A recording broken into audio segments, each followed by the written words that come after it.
Un peu plus de 2 ans après avoir relancé le Grand Échiquier sur France 2, Anne-Sophie Lapix annonce, ce dimanche 7 mars, dans les colonnes du Parisien, qu'elle arrête la présentation de l'émission culte créée par Jacques Chancel au début des années 1970. La journaliste préfère se consacrer à sa présentation quotidienne du journal de 20h.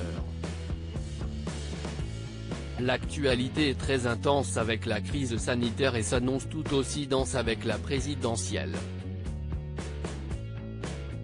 J'ai adoré présenter cette émission, mais le format va évoluer vers plus de variété.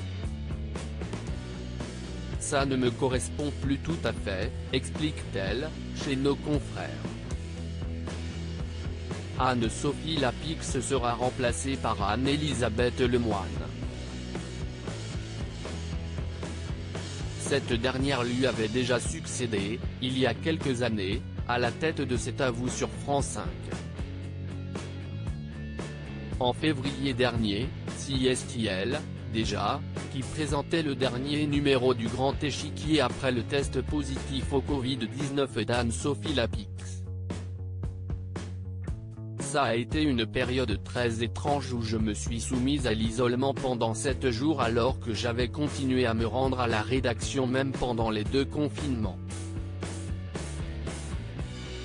Mes enfants m'en ont voulu car ils ont dû s'y plier aussi. Et ils m'ont bien tenu à distance, confie la journaliste. Anne-Sophie Lapix. Je ne m'imagine pas faire une carrière à la Pernod dans les colonnes du Parisien. Anne-Sophie Lapix revient également sur son arrivée à la tête du 20h de France 2. Pourrait-elle rester plusieurs années à la tête de cette grande messe comme une Claire Chazal ou un David Pujadas, en leur temps? Je ne m'imagine pas faire une carrière à la Pernod, Chazal, Poivre ou même Pujadas. Mon parcours est jalonné d'expériences de 4-5 ans. Après, je suis très heureuse aujourd'hui, rétorque la journaliste qui devrait donc quitter, à en croire ses propos, le journal de 20h dans quelques années.